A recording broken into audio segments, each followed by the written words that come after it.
The GK platform पे आप सभी का स्वागत है। आज के इस वीडियो में हम इस्लाम धर्म से संबंधित ऐसे सारे प्रश्नों को देखेंगे जो किसी न किसी प्रतियोगी परीक्षा में अक्सर प्रायः पूछे जाते हैं। प्रश्नों का सिलसिला शुरू करने से पहले हम आपको बताना चाहेंगे कि प्राचीन इतिहास का जो हमारा सीरीज चल रहा है उसमें हम अभी तक पाषाण काल, सिंधु सभ्यता, वैदिक सभ्यता, महाजनपद, बौद्ध धर्म, जैन धर्म, शैव धर्म, वैष्णव धर्म और ईसाई एवं पारसी धर्म से संबंधित लगभग सारे प्रश्नों को देख चुके हैं। आज के इस वीडियो में हम इस्लाम धर्म के ऐसे सारे प्रश्नों को देखेंगे जो अत्यंत महत्वपूर्ण माने जाते हैं किसी भी प्रतियोगी परीक्षा के लिहाज से।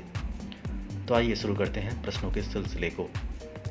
पहला प्रश्न है, इस्लाम धर्म के संस्थापक कौन थे? इसका सही उत्तर होगा हजरत मोहम्मद साहब। दूसरा प्रश्न है, हजरत मोहम्मद साहब का जन्म कब हुआ था?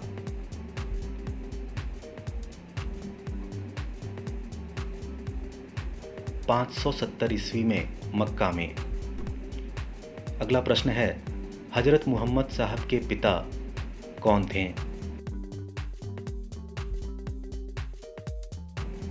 हजरत मोहम्मद साहब के पिता का नाम अब्दुल्ला था। हजरत मोहम्मद साहब की माता कौन थी?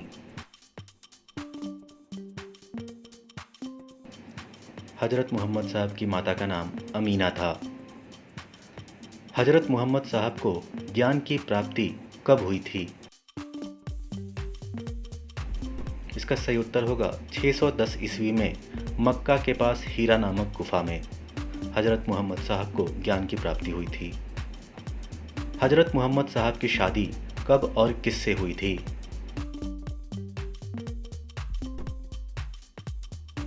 इसका सही उत्तर होगा 25 वर्ष की उम्र में खदीजा नामक विधवा से हजरत मोहम्मद साहब की शादी हुई थी। हजरत मोहम्मद साहब की पुत्री का नाम क्या था?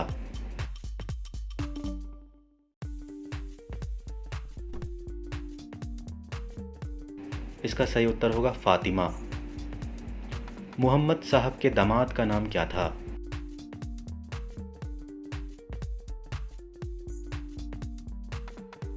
मोहम्मद साहब के दामाद का नाम अली था। इस्लाम धर्म का पवित्र ग्रंथ कौन सा है?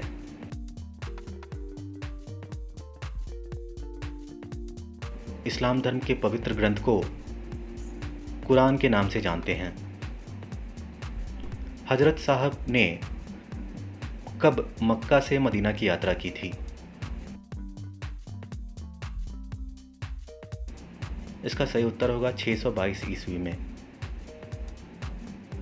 हजरत साहब के मक्का से मदीना की यात्रा को किस नाम से जाना गया?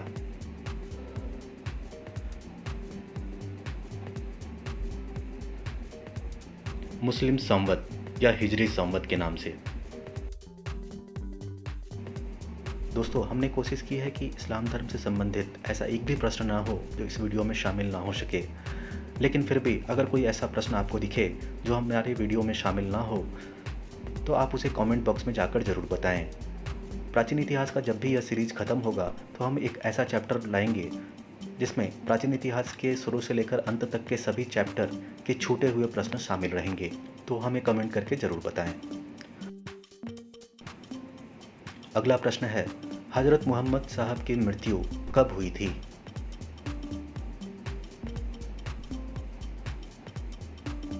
इसका सही उत्तर होगा 8 जून 632 ईस्वी को।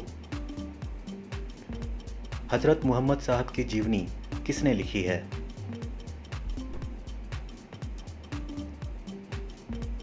इब्न इसाक ने। 14वां प्रश्न है, हिजरी संवत में वर्ष कितने दिन का होता है? हिजरी संवत में वर्ष 354 दिन का होता है।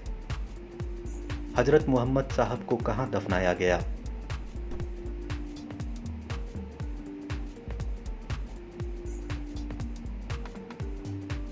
इसका सही उत्तर होगा मदीना में। अगला प्रश्न है, मोहम्मद साहब के उत्तराधिकारी क्या कहलाएं? मोहम्मद साहब के उत्तराधिकारी खलीफा के नाम से जाने गए। खलीफा पद इस्लाम धर्म में कब तक रहा?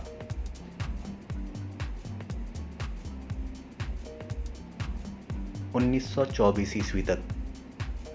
अगला प्रश्न है, खलीफा पद को किसने समाप्त किया?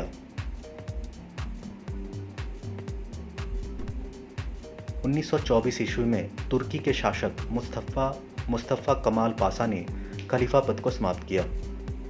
मोहम्मद साहब का जन्मदिन कब मनाया जाता है?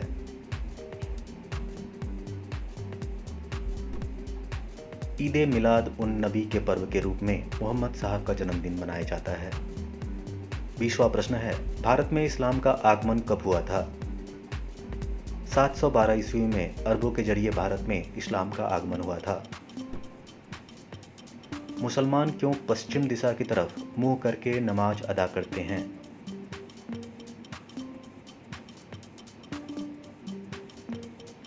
क्योंकि भारत से पश्चिम दिशा में मक्का पड़ता है, इसलिए भारतीय मुसलमान पश्चिम दिशा की तरफ मुंह करके नमाज अदा करते हैं।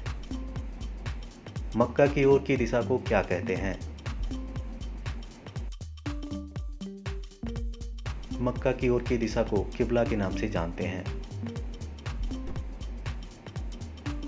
अगला प्रश्न है, इस्लाम कब शिया और सुन्नी में बट गया?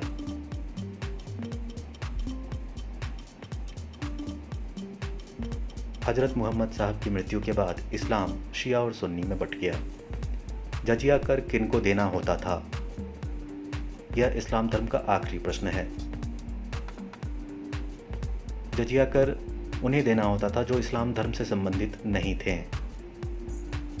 तो दोस्तों, यह था इस्लाम धर्म से संबंधित प्रश्नों का सिलसिला।